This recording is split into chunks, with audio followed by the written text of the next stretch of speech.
Shalom to those watching this video. So I've been working on some things. I've been reading books and trying to put more history together. And then this was the book that I picked up, trying to learn more on my Native American brothers and sisters. Alright. Now, I didn't know anything about this, but when I opened the book, there was a news article in it. And it has to do with a prophecy that some Native Americans know about. I didn't know about it. Alright. Hope you can read that. White buffalo fulfills a tribal prophecy. I'm not going to go into detail too much, or I'm not going to read from it, but basically it speaks about a prophecy of a white bull being born and the representation of that. What I will read is what stood out to me. Let me find it. Alright, I don't think that my camera's going to pick up the text very well, so I'm going to read the parts that stood out. In North American Indian country, we've been anticipating her coming since 1933 to 1934, Han said in a telephone interview last week. The second coming of Christ is like this. That is what is happening. Han, whose Indian name looks for buffalo, and a delegation of Lakota Sioux plan to make a pilgrimage this week from the Pine Ridge Reservation in South Dakota to Janesville, where they will welcome the sacred spirit of white buffalo calf woman.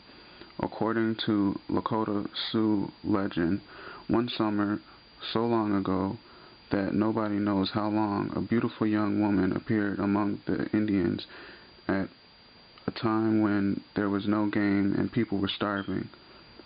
The woman gave the people a sacred pipe, taught them how to use it to pray, and told the Sioux about the value of the buffalo. Before she left them, the woman said one day she would return. The legend says, as she walked away, she turned into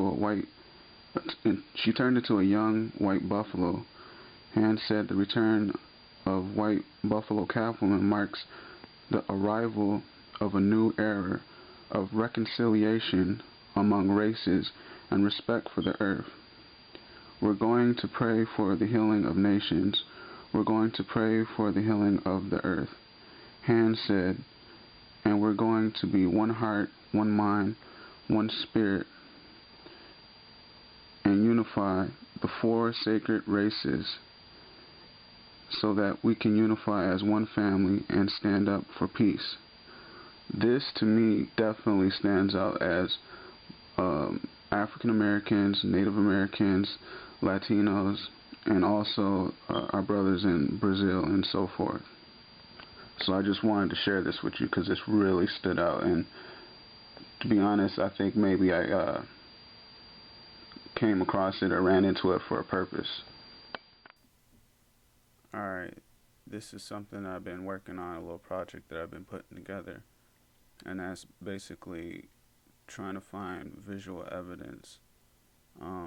This can be found on www.yahuwahistheway.com under the History tab, page 4.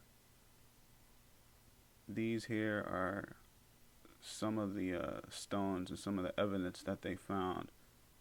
This is the Black Creek stone, which has Hebrew on it, found in one of the Native American burial sites.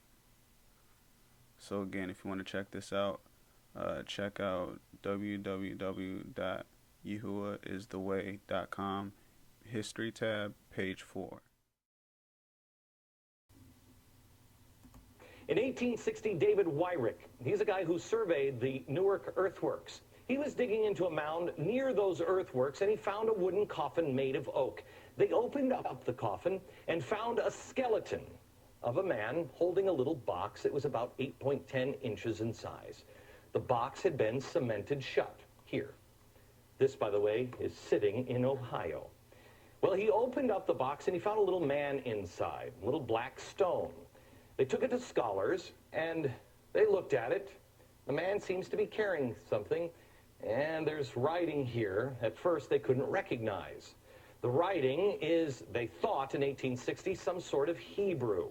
Well, finally, about 20 years later, they found some rabbis living in the area, and the rabbis looked at that, and they could read it. They said it was an old kind of block Hebrew, and it was a rendition of the Ten Commandments.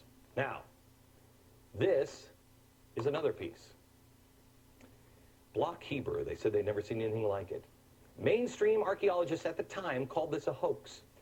But then in 1900, or just about after 1900, in Israel, they found the same block-style Hebrew writing. Mainstream archaeologists still dismissed the findings. They found it in Israel, and they found it in Ohio. But there was another stone that they found that they couldn't argue. This is the Bat Creek stone. It was found during the course of an official Smithsonian evacuation. The Smithsonian didn't understand the meaning of the writing on the stone. They thought it was Cherokee, since it came from Cherokee country. They didn't realize that it's actually Hebrew. They had published this originally upside down. They threw it in a box at the bottom of the Smithsonian, put it in the basement. Many years later, a scholar took it out of the box, looked at it, and went, oh my gosh, it's upside down. It's Phoenician, ancient Hebrew. So what's going on here? What is that about?